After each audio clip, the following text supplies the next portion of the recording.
Die openingsteksvers vanoggend voor ek bid, ja, is 'n baie bekende teksgedeelte waarmee julle almal baie goed bekend is.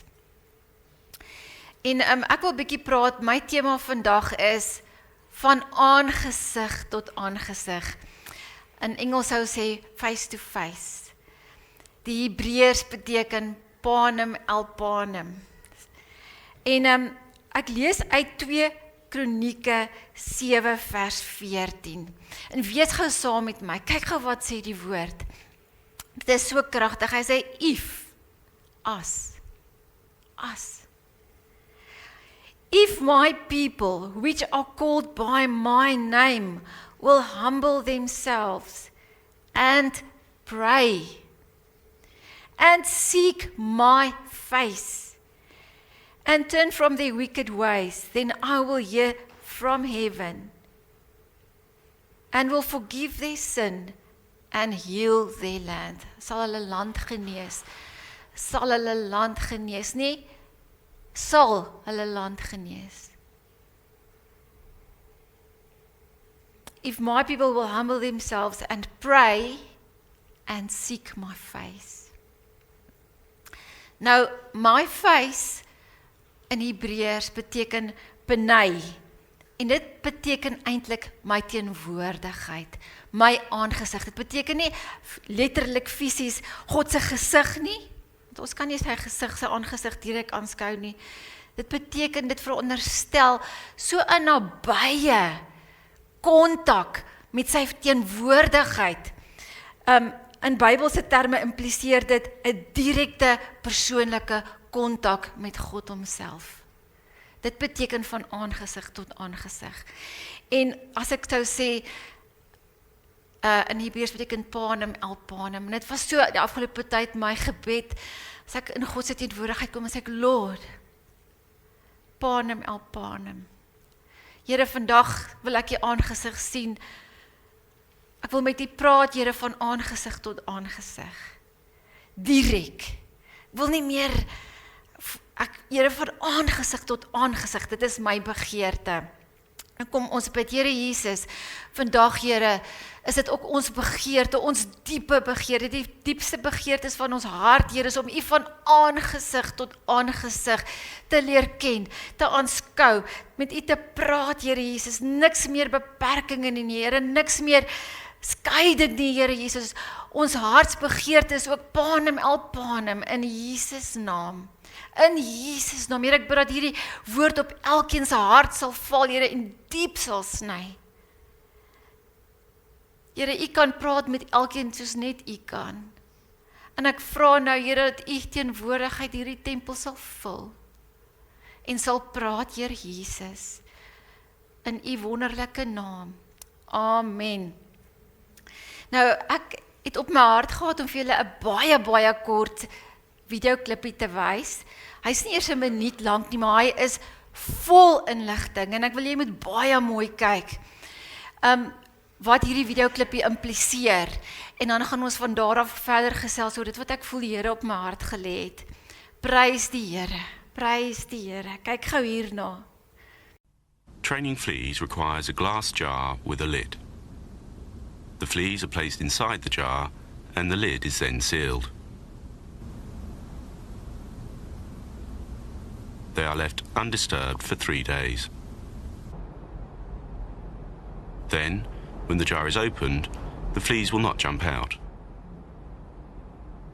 In fact, the fleas will never jump higher than the level set by the lid.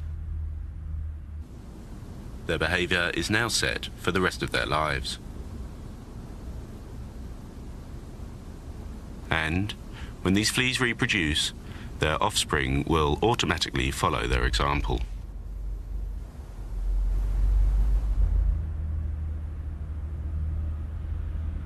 So dis baie ongelooflik. Wat hierdie video impliseer as jy nou ietsie gemis het, dit is wetenskaplike navorsing wat hulle oor die gedrag van vlooie gedoen het. Hulle het vlooie vir 3 dae in 'n bottel gesit. En toe die deksel afgehaal en die vlooie kon nie uitspring nie. Want hulle is klaar aangeleer die grens, daar's grense. Hulle kan nie verder as dit spring nie. En in 'n vlooi se DNA is dit eintlik so gekodeer, dat hy 20 cm hoog kan spring en 30 cm wyd. Maar omdat hy 3 dae daarin was, in daai beperking, het hy geglo, dit is so ver hy kan gaan, dit is dit. Die grense is getrek. En ek weet nie of julle mooi gesien het, op 'n stadium is die bottel verwyder, maar hulle bly net so beweeg in daardie houer se vorm, se grense. En hulle kan nie uit dit kom nie. En soveel so ook, dat selfs die vlooie wat vanuit hulle sou kom, ook in daardie grense beweeg. Maar sonder beperking, hulle kan nie verder spring nie. En dit het my so aangeraak, en ek het besef, dit is so die waarheid, en ek gaan nou vir julle sê hoekom, ek vergelyk glad hierdie mens met 'n vlooi nie, ek kan nie dit doen nie, maar daar is soveel waarheid in hierdie hele teksgedeelte opgesluit. Julle weet, die Israeliete was gevangenskap gehou in Egipte, in ballingskap. En alhoewel hulle onder Moses se leiding vrylating bewerkstellig is, het hulle terug verlang na Egipte. Want Egipte was al wat in hulle blootgestel was, is al wat hulle geken het.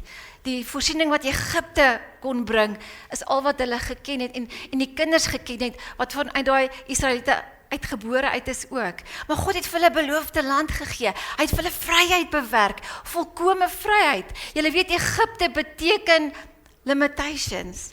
Dit beteken dubbele grense. Die woord Egipte beteken limitations. En wat ek in my hart voel is, julle weet, die Here het soveel vir ons bewerk deur sy kruisiging en deur sy opstanding. Maar ons beweeg nog in baie beperkinge. Die woord van God is so duidelik, hy sê ons moet ons gedagtes vernuwe. Ons lewe in beperkinge van dit wat hoe ons groot geword het, en dit wat aan ons gepredik is, en dit wat ons gesien het, en dit wat ons al die jare geken het.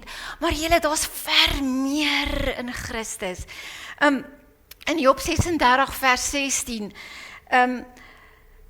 lees dit, He is drawing you into wide open places, inviting you to feast at a table laden with blessings. Julle weet, na Job se terugsla, was daar 3 vriende wat vir hom wou advies gee. Elifas, Bildad, Zophar, maar hulle advies was bietjie af, en aan die einde van Job moet hulle eintlik om verskoning vra voor God, vir die advies wat hulle vir Job gegee het, behalwe een vriend, sy naam is Elihu, en sy advies is, hy sê, Job, He's drawing you into wide open places. He's inviting you to feast at a table laden with blessings. En Elihu is die enigste een wat nie hoef om vergifnis te vra vir sy advies nie. Hy het eintlik baie raak advies gegee. En ek wil vir julle sê, as ons in Christus is, dan is ons nie veronderstel om in beperkinge te wees, in grense te wees nie. Hy lei ons deur sy gees na oop spasies, groter spasies, om toe te tree en te betree. Romeine 12 vers 2 sê, ons moet ons gedagtes vernuwe. Hy sê, moenie gelykvormig word aan die patrone van hierdie wêreld nie. Verander jou gedagtes, volgens my woord, volgens my insigte, maar ons lê ons patrone, deur dit wat ons voorgehou is, wat ons geleer het, wat ons gesien het, wat aan ons gedemonstreer is, soos daai vlooie, Maar God sê, kom laat ek jou gedagtes vernuwe, van die grense weg. I want to lead you to wide open places, to tables where you can feast in my presence. En julle weet, baie mense is nog baie beperk. Hulle dink, ek kan God sien, ek hoef net 'n dagstukkie te lees, gou-gou, en dan bid ek, en dit is die grense waarbinne ek God kan leer ken, en daar's niks fout met 'n dagstukkie nie. As dit jou blootstelling is aan die woord van God, dan sê ek, by all means, vat jou dagstukkie, maar God wil jy, ons moet hom ken, en ons moet hom dien, van aangesig tot aangesig, van face to face, panem, verstaan julle wat ek vir julle wil sê? Kyk gou, wat sê Romeine 12 vers 2 in die in die Message Translation. Dit is om net lekker vir my altyd om in verskillende vertalings te beweeg. Kyk gou wat sê Romeine 12 vers 2. Hy sê, Paulus is hier aan woord, hy sê, so here's what I want you to do. God helping you. Take your everyday, your ordinary life, your sleeping, your eating, you're going to work and walking around life and place it before God as an offering. Embracing what God does for you is the best thing you can do for Him. Don't become so well adjusted to your culture that you fit into it without even thinking. Instead, fix your attention on God. You'll be changed from the inside out. Readily recognize what He wants from you and quickly respond to it. Unlike the culture around you, always dragging you down to its level of immaturity. God brings the best out of you, develops well-formed maturity in you. Hy sê, plaas jou lewe as 'n welgevallige offer. Laat jou gedagtes vernuwe word. Ek wil jou lei na groter spasies, groter areas, moenie net hierdie kultuur en die oorlewering van dit wat aan jou gedemonstreer is, van hoe jy groot geword het, van miskien wat 'n kerk vir jou gepredik het nie, nê, maar laat jou gedagtes verander word na my woord. Jy weet, die Here wil ons lei na groter spasies, na die beloofde land toe, na 'n plek waar ons op van aangesig tot aangesig kan 'n verhouding hê, nê. Maar ons is beperk. Ons dink, ons kan hom net van aangesig tot aangesig sien as ons eendag tot sterwe kom en ons gaan hemel toe, en dan kan ons in sy poorte ingaan en nou kan ons eers vir hom sê, en dan kan ons met hom daardie verhouding hê. Maar dit is vir ons nou, hy sê, as jy jouself verneder voor my en bid, en my aangesig soek, sal ek jou land genees. Die uitnodiging is vir nou. Iemand het eendag so mooi gesê, hy het gesê, ons is ons grootste vyand. Nou moet jy gou hierdie woordspeling hoor. The enemy is enemy. Ons is baie keer die beperking, nee. Ons onvermoë om die woord oop te maak. Dis ek, Here, laat U woord my dikteer. Laat U woord vir my sê wat daar is in U. Julle weet, Efesiërs 3 vers 20 leer ons as baie meer in Christus. Baie meer as wat ons kan bid of dink, of ons kan hom nie beperk nie. Ons kan nie dit wat hy vir jou wil doen beperk nie. Daar's ver meer wat hy deur die krag, hy sê deur die krag wat in ons werk, deur sy Heilige Gees krag wat in ons werk wil doen. Maar ons moet so 'n bietjie eers onder sy woord sit, onder die geklank van sy woord, ons moet oopmaak dat hy ons gedagtes kan vernuwe. Ons moet sy aangesig soek, want daar's ver meer. En ek voel die Here sê vir my die afgelope tyd, daar's ver meer, kom dieper in. Panem, soek my van aangesig tot aangesig. Want ek wil jou land genees. En hy kan, nê.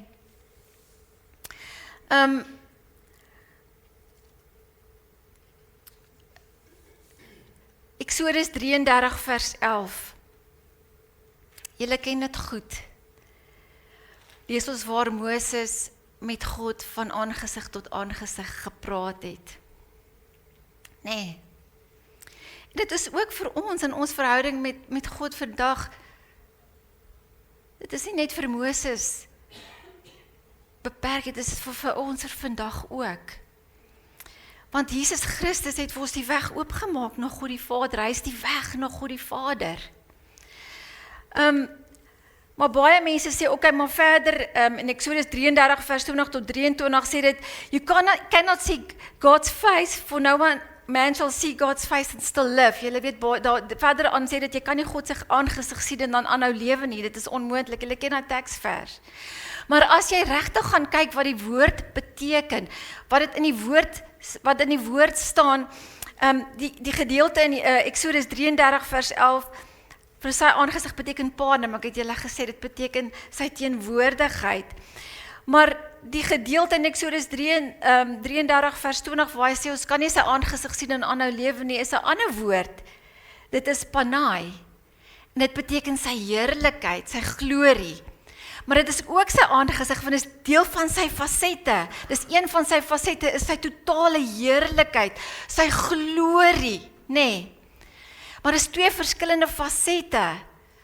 En hy sê vir Moses, jy kan nie my glorie en my heerlikheid aanskou nie, want dit is te groot, jy gaan nie kan lewe as jy my so ervaar nie.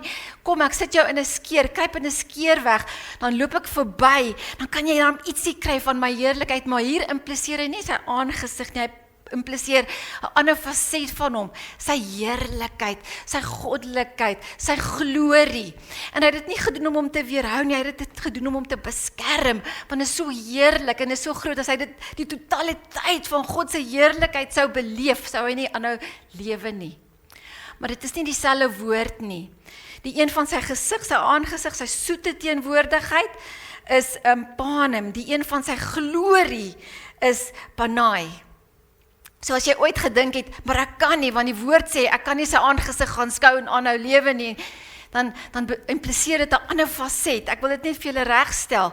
God wil hê ons moet sy aangesig gaan skou. Ons moet in daai soete teenwoordigheid van hom kan inbeweeg, kan toetree. Maar dit is so goddelik.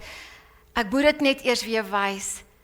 Toe God verbyloop verby die skeer, waar Moses weggryp, nê. Toe stel God homself voor aan Moses in sy heerlikheid en hy sê, lees gou wat staan dan Eksodus 34 vers 5. Hy sê, and he passed in front of Moses, proclaiming the Lord.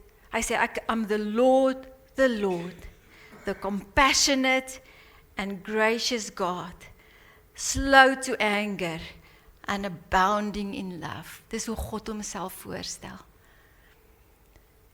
Is dit nie fenomenaal nie? Hoe sou jy jouself voorstel? God stel homself so voor aan Moses. Elke keer as ek hierdie gedeelte lees, dan voel ek wil sommer net huil voor God. Hy sê, I'm the Lord, I am the Lord. The compassionate and gracious God, slow to anger. Ons dink baie keer God straf, nê? Dis nie wie ek is nie. And I'm abounding in love. En dis ook vir ons bedoel. Daardie aangesig, daardie soete teenwoordigheid, om hom so te kan beleef. En ek het al daaroor gepraat, maar lees gou wat sê Hebreërs 10 vers 19. Julle weet, baie dinge het gebeur met die kruisiging van Jesus Christus. Eers het hy vir ons vrylating bewerk, nê, deur sy kruisiging. Maar weet julle, dis nie waar dit gestop het nie, hy het weer opgestaan, en hy lewe. Daarom kan ons deur Christus tot God 'n lewendige verhouding met hom hê, want hy lewe. Hy is 'n werklikheid. Maar dis nie waar dit gestop het nie. Weet julle wat het ook gebeur? En dit is waar ons stop, dis waar ons grense stop in ons gedagtes. Weet julle wat het ook gebeur? Die woord is so duidelik. Toe Jesus Christus aan die kruis sterf, toe skeer die voorhangsel van die tempel van bo na onder, wat impliseer God het dit gedoen. Onherroepelik skeer hy voorhangsel. Nee. Wat impliseer ons kan nou in sy teenwoordigheid ingaan. Julle weet, in die verlede, voor die voorhangsel geskeur het, kon net die hoëpriester slegs 1 keer 'n jaar in die allerheiligste ingaan. En hy moes totaal en al heilig wees. Daar mag niks fout in hom gewees het nie. En hy moes eers diere offer, want voor hy kon voorspraak doen vir die volk se sonde, nê. Maar toe die voorhangsel skeur, toe impliseer dit, die gordyn is oop. Ons kan die allerheiligste toetree. Ons kan ingaan. En dit is so 'n voorreg. Besef julle wat Jesus Christus aan die kruis gedoen het vir ons. Hy het nie net gesterf vir ons sondes nie. Hy het ook opgestaan, wat impliseer hy lewe. Hy sit aan die regterhand van God die Vader. Maar dit impliseer ook Die weg is oopgemaak vir ons om in toe te tree in die allerheiligste, waar God is. Dis nie net die hoofpriester wat hom van aangesig tot aangesig kan sien nie, en met hom kan praat van aangesig tot aangesig soos Moses nie. Maar ons het nou daardie voorreg, daardie absolute voorreg, en dit staan so in die woord, kom ek wys julle Hebreërs 10 vers 19, hy sê, and so, dear brothers and sisters, we can boldly enter heaven's most holy place because of the blood of Jesus. By his death, Jesus opened a new and a life-giving way through the curtain into the most holy place. And since we have a great high priest who rules over God's house, let us go right into the presence of God with sincere hearts, fully trusting him, for our guilty conscience have been sprinkled with Christ's blood to make us clean, and our bodies have been washed with pure water. Hy sê, ons kan direk tot in die allerheiligste ingaan, in God se teenwoordigheid. Kan julle sien, daar's nie meer beperking nie. Dis nie net vir die hoofpriester. Deur sy bloed het hy ons skoon gewas, en hy het ons as sy kind is ons geregtig om in sy teenwoordigheid in te gaan, en met hom van aangesig tot aangesig te praat, want hy is werklik, en hy is vragtig, en hy lewe, en ons kan 'n lewendige verhouding met hom hê vandag. Ver meer wat ons kan bid of dink, deur die krag wat deur ons werk, deur sy bloed. Hoor julle wat Jesus vir ons gedoen het? En vandag is ons ek wil nog iets sê, as ons by daai nagmaal kom, dan moet ons besef wat hy vir ons gedoen het aan die kruis. Ons kan nie meer in daardie beperking lewe, wat dink, ons is beperk tot 'n dagstukkie nie. Julle hoor wat ek sê, daar's 'n plek waar ons moet kom in sy teenwoordigheid, soos Moses met God gepraat het van aangesig tot aangesig. As a man speaks to his friend, as ek met 'n vriend of 'n vriendin praat, dan praat ons met mekaar. Ons kan ons wil, ons emosies kommunikeer, ons begeertes, waar daar teruggepraat word, waar daar kontak gemaak word, waar ons aan mekaar kan raak. Dit is 'n lewendige verhouding in Christus, wat hy vir ons bewerk het, deur die voorhangsel van die tempel, met sy lewensbloed voorbetaal het. Hebreërs 6 vers 1 sê, gedeelte voor dit, therefore let us move beyond the elementary teachings. Dit is verby hierdie elementêre preekies kom. About Christ, and be taken forward to maturity. My begeerte, dat as ons as kerk groei, dieper en dieper in God se dinge, in kontak met die een ware, lewende God. Hy's lewendig, hy het opgestaan. Jesus Christus is aan die regterhand van God die Vader. En God die Vader sê vir jou, hey, breek deur die beperkinge. As jy jouself verneder, bid, my aangesig soek, of wil ek vir jou goed doen, ek wil jou land genees.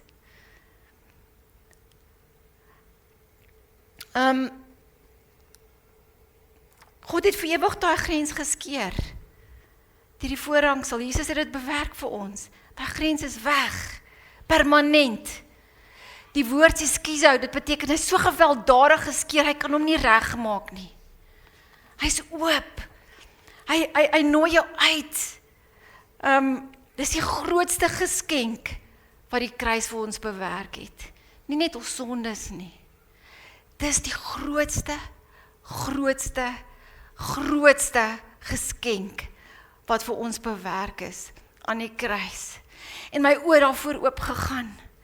Afgelope tyd was ek dankbaar vir Here wat hy in die kruis gedoen het vir my. Nee. Maar die Here het my gewys, ver meer bewerk. Voorhangsel is geskeer. Kan in sy teenwoordigheid instap. Ek kan sê, Lord, here am I. Panem el panem. Face to face. Kyk 'n bietjie, dieselfde staan in Hebreërs 6 vers 19 tot 20. Kyk wat sê hierdie skrif. We have this hope as an anchor for the soul. Hierdie is 'n anker vir ons siel. Dit anker ons siel, dit anker. 'n anker is firm. It says firm and secure. It enters the inner sanctuary behind the curtain. Daai anker is agter die gordyn vas. Where our forerunner Jesus, hy was ons voorloper, has entered on our behalf. He has become a high priest forever for us. In the order of Melchizedek. Nou as jy daai skrif gaan bietjie ondersoek en jy gaan sê, okay, jy gaan soek bietjie kommentare oor wat daar gebeur het en wat daai skrif impliseer. Elke liewe kommentaar, jy kan ewen AI gaan kyk. Jy kan ewen ChatGPT gaan kyk. Sê hulle wat hierdie teksvers impliseer is dat Jesus Christus die voorloper was wat deur die gordyn gegaan het vir ons 'n plek voor te berei. En hy anker is vas sodat ons vandag sy aangesig kan beleef. Dis wat dit impliseer. Gaan soek dit op vir jouself. En hy anker is vas, hy anker is ferm. En ek sê vir Here, dankie vir hy anker. Daai anker sê ek mag in die allerheiligste ingaan. En ek kan my God van aangesig tot aangesig leer ken. En ek kan sy fasette sien. Wie hy werklik is. Sy grens is afgebreek.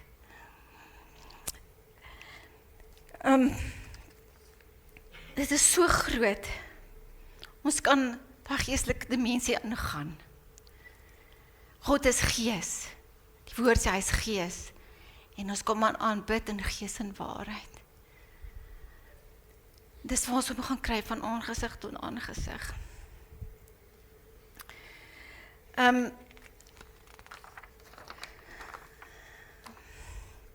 ek sê vir Here, dis asof ek afgelope tyd baie praat oor u teenwoordigheid. Is dit regtig wat u wil sê vir die gemeente? Ek sê Here, is dit regtig wat u wil sê? Nie nou sê hulle is alwaaroor ek praat is God se teenwoordigheid. Soek sy teenwoordigheid. Wees geesbewus. En ek maak die woord oop. Ek sê Here, u moet vir my bevestig. Dis wat u vir die gemeente wil sê. En ek maak my woord oop en ek kom by Esegiel 47. Julle, dis 'n baie ernstige woord. Weet julle wat staan in Esegiel 47? As ek so aangedaan is. Maar julle moet dit self gaan oplees. Esegiel sien 'n profesie. Weet julle wat hierdie profesie? Daar vloei water uit die tempel uit. Die allerheiligste. Vloei daar water uit die tempel uit. Nee. En 'n man sê vir Esegiel wat God is. Hy sê, Esegiel, gaan enkel diepte in hierdie water in. En toe nooi hom verder, nee, gaan knie diepte in. En hy nooi hom verder, gaan jep, stap dieper in, gaan dieper in. En hy sê dan kom nog dieper in, tot waar Esegiel nie meer kan saan nie en weggesleer word met die water. Waar dit hom so oorweldig, waar hy so oorgee, waar die water hom wegsleer. En dan, hierdie is 'n hele boodskap op sy eie. Maar jou enkel beteken jou geestelike wandel. Dis waar jy 'n besluit neem om God te volg. Nee. Sê Here, ek wil in hierdie in u waarheid wandel. Ek maak 'n keuse vir u. Ek wil in die weg wandel. Toe ek soontoe gewandel het, maak ek 'n besluit en ek wandel na u toe. My voete sê soontoe. Draai my rug. Dis wat bekering sê. Draai my rug op die verlede en ek maak 'n besluit. Maar dan is daar meer. Daar is nog kniediepte in hierdie water. Nee. Jou knie beteken waar jy buig voor God. Waar jy begin bid. Waar jy begin sy aangesig soek. Nee. Weet wanneer laas het jy voor God gebuig? Ek hou daarvan om te buig voor die Here. As daar vroutjies na my toe kom en sê bid saam, as ek sê bereid om op jou knie te gaan, ek maak hulle op hulle knie gaan. Bid ons op ons knie en elke keer as ek my knie buig voor die Here, gebeur daar iets in die gees, ek voel sommer net dit. Want jy sê Here, u wil, nie meer my wil nie. En as jy nie meer kan buig nie, jou siel moet buig voor die Here. Dis 'n aksie van jou siel, mens, wat sê ek buig voor U God. Nee, dit moet die gedrag van jou siel wees. Maar dan is daar nog dieper, waar jy dieper instap, breedte. Wie het al probeer resies hardloop in die water toe jy kind was, dan hardloop jy resies, dis stadig want daar's weerstand. Nee, dis waar daar begin weerstand kom in die gees. Jy kry teenstand. En is stadig. Want dit is wanneer jy begin God se teenwoordigheid soek, jy gaan dieper in, jy voel dit. My broer het op 'n stadium sy heup gebreek, nê? En hy sê iewes skielik het hy ook nie arms gehad nie, want jou arms is in die krikke. Dis nie net jou heup wat geïmpakteer is nie, jy het iewes skielik nie meer arms nie, jy kan nie net doen wat jy wil doen nie. Jy is onderworpe. Jy is onderworpe aan God. Jy kan nie net jou eie ding doen, jou eie gang gaan nie. Jy lewe vir God, jy's oorgegee. Maar dan is daar nog 'n plek waar jy meegesleep word in God se teenwoordigheid, waar jy nie meer beheer het nie, waar jy sê, Here, all of you, less of me. Your will be done on earth as it is in heaven. Your kingdom come. Your will be done. Nie meer ek nie. Ek gee oor vir U, Here. En dan word jy meegesleep met hierdie water.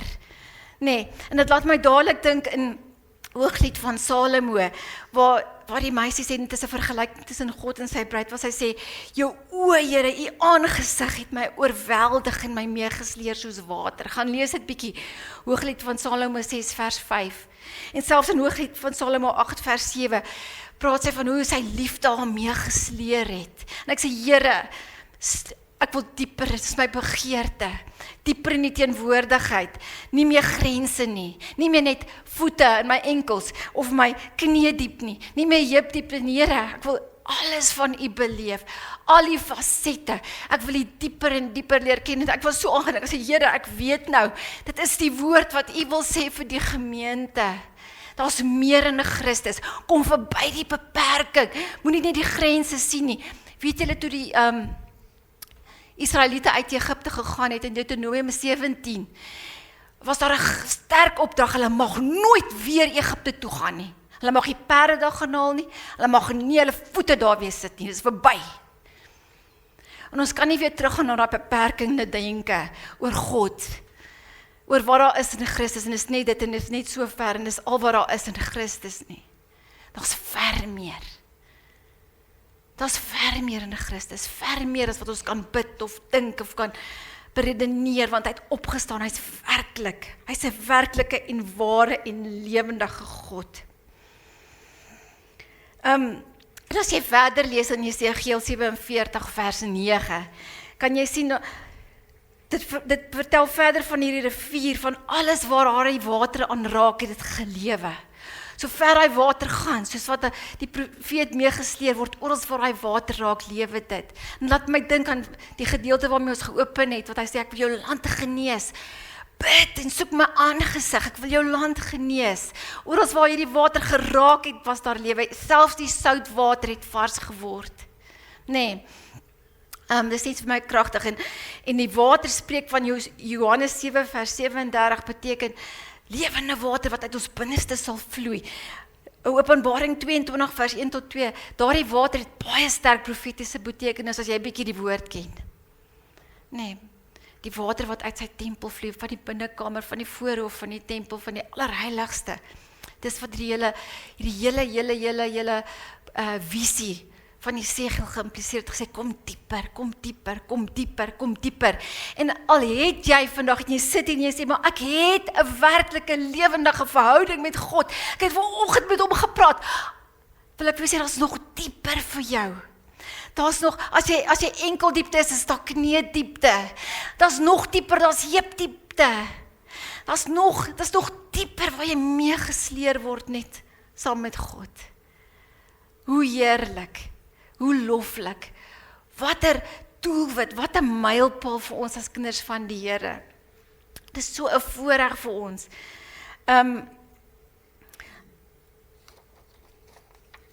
In Psalm 27 vers 8 sê Dawid, hy sê, when you said, seek my face, my heart said to you, Lord, your face I will seek.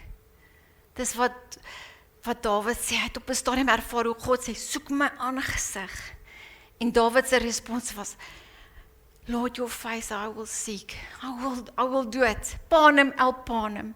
Is my gebed hierdie afgelope tyd. Lord, face to face. Julle weet, daar's voordele. En ek het dit nie nou hier op die bord nie. Maar daar's soveel voordele om in God se aangesig te kom. Nie net genesing vir jou land nie. Jy weet, in Genesis 32 lees ons waar Jakob met 'n engel geworstel het. En die engel was Jesus Christus self, nê, dwars deur die nag. Julle ken daai hele gedeelte. En hy sê, hy noem hierdie plek Peniel. Dis die plek waar ek God van aangesig tot aangesig gesien het. Was 'n worsteling, maar ons het mekaar van aangesig tot aangesig gesien. En dan daai teks, as jy gaan lees wat daar gebeur het, God het vir hom 'n nuwe identiteit gegee na dit. Nee.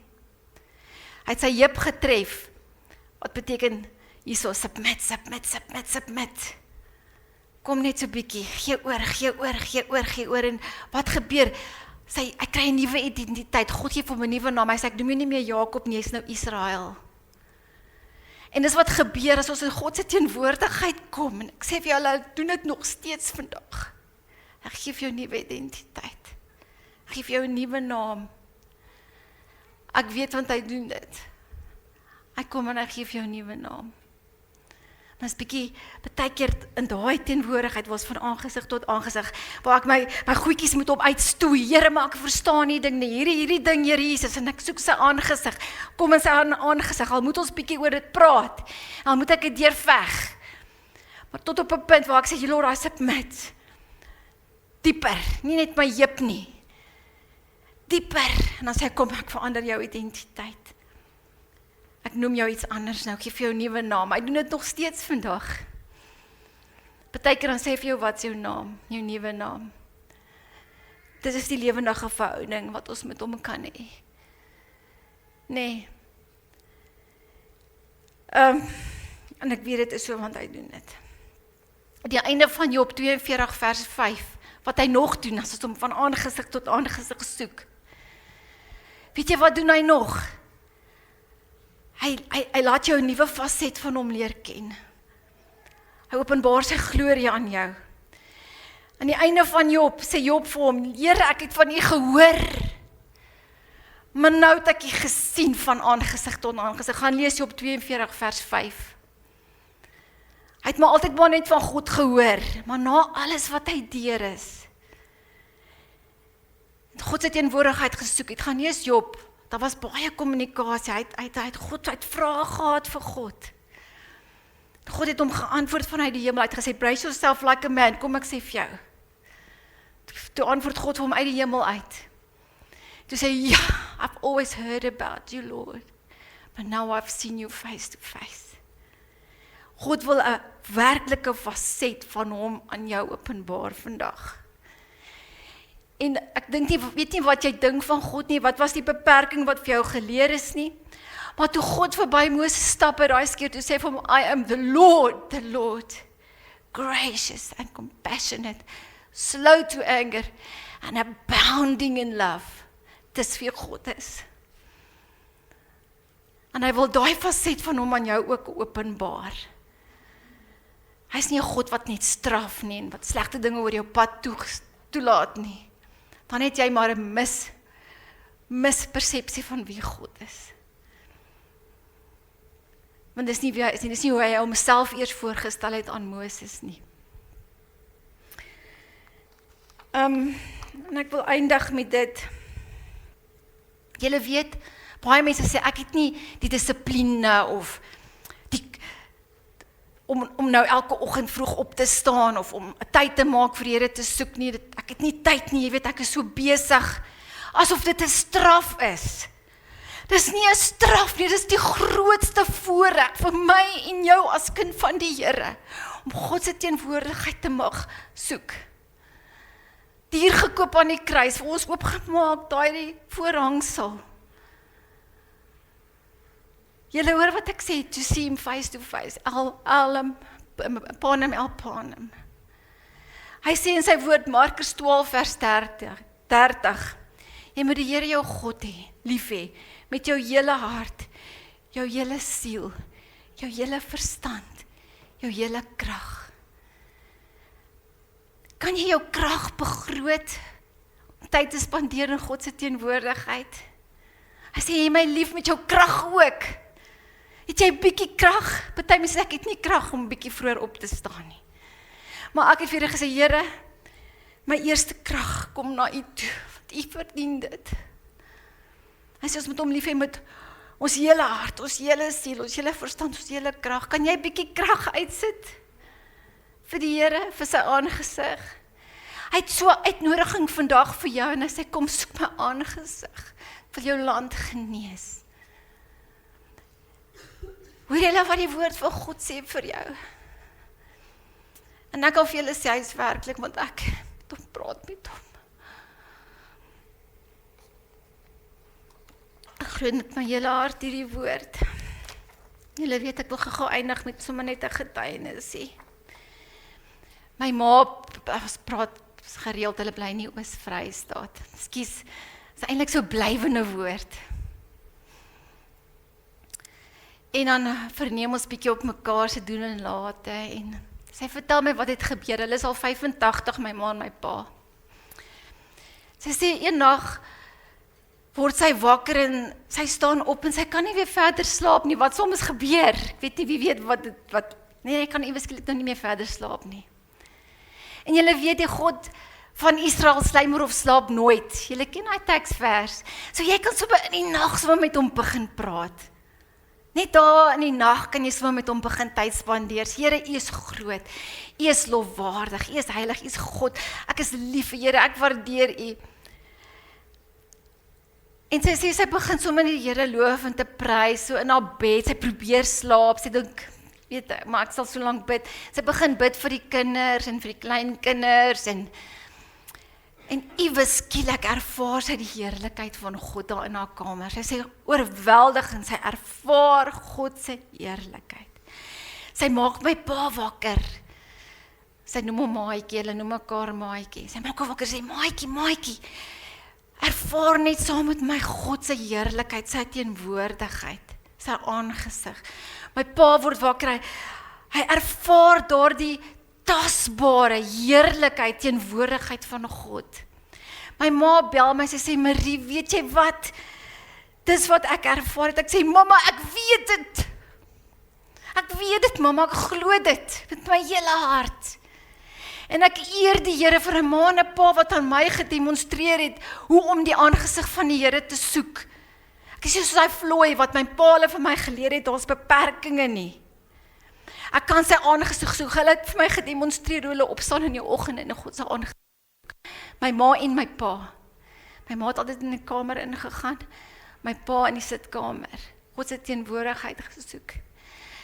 En hulle is nou op so ouderdom, as my pa net van die Here praat en begin huil. Want hy is so aangedaan. So sag is sy hart. Ek wil vir julle sê, God is werklik. En ons kan ook aan ons nageslag demonstreer. Ons hoef nie beperk na God te kyk nie. Na wat daar is, die volheid en die heerlikheid en die grondgebied en die genesing en die krag en die almag en die heerlikheid wat daar is om hom te ken en om hom te dien nie. Ons moet verby daai beperking kom. Want ons kan net met hom praat as ons eendag dood is en ons sien hom in die hemel. Ons kan nou met hom 'n lewendige verhouding hê. Dis waarvoor Jesus aan die kruis gesterf het. Hoor julle wat sy uitnodiging vandag? En ek wil jy moet bietjie daaroor nadink, as ons die nagmaal nou gebruik, gaan ons vir Here sê, dankie, U het gesterf aan die kruis vir my sonde. Toe hy aan die kruis hang, toe sê hy, tetelestai, wat beteken is volbring, nê? Maar wat dit eintlik impliseer is, die werklike betekenis van tetelestai beteken paid in full. Alles wat jy nog sou doen, al die sondes wat jy al gedoen het, is reeds voorbetaal volledig. Ons moet net na Jesus Christus toe gaan, sê, Here, vergewe my sondes, ek rig my hart op U, jou wandel begin, jou voete begin rig na God se wandel toe en hom sy aangesig begin soek. Maar dan het hy opgestaan uit die dode. Hy lewe. Hy staat in die regterhand van God die Vader, maar nie dit nie. Hy het die weg oopgemaak vir ons, 'n anker daar gesit. En die anker is vas. Agter die allerheiligste van die gordyn, dat ons daar kan inkom, verby die voorhangsel van die tempel. Dat ons God se aangesig mag betree en met hom kan praat van aangesig tot aangesig. Jesus is die weg, die waarheid, die lewe. Hy is die weg na die Vader. Deur hom as ons bid ons deur Jesus Christus. Nee, maar ons kan tot in die teenwoordigheid van God die Vader ingaan, waar ons met hom kan praat, panem el panem, van aangesig tot aangesig. Dis nie 'n straf, dis die grootste voorreg. Is die grootste voorreg vir ons as kinders van die Here. En ek wil vir jou aanmoedig, soos Dawid, toe God vir Dawid sê, seek my face. Toe sê Dawid, Lord, your face, I will seek. Mag dit die antwoord in jou hart ook wees vanoggend. Here, u aangesig sal ek soek. Prys die Here. Prys die Here, as ek in sy teenwoordigheid ingaan en ek soek hom in my kantoor, as begin ek altyd so, ek besef nie die voorreg, en sê ek, Here, dankie vir hierdie voorreg. So voorreg, stil in my huis. Is so voorreg. Dankie vir hierdie voorreg. Voorreg om die teenwoordigheid te kan soek. So voorreg. En dis vir almal. Dis nie net vir die hoofpriester wat eenmaal 'n jaar met offers, met totale heiligheid, hy moes so heilig wees, nê? Anders staat hy dood neer, nê? Daar het julle geweet, dan moes hulle hom uittrek met 'n tou, want hy aan sy kleed was 'n tou vas. As hy nie heilig genoeg is, dan staat hy dood. Maar Jesus Christus het daai weg vir ons oopgemaak, sodat ek en jy, net soos ons is, sy aangesig mag betree. Wat 'n voorreg, wat 'n heerlikheid. Prys sy naam, prys sy naam. Kom ons maak ons oë toe, dan roep ons vir Christus vorentoe. Prys sy naam. Dankie Here Jesus vir dit wat u vir ons bewerk het. Dankie Here Jesus. Thank you Lord Jesus.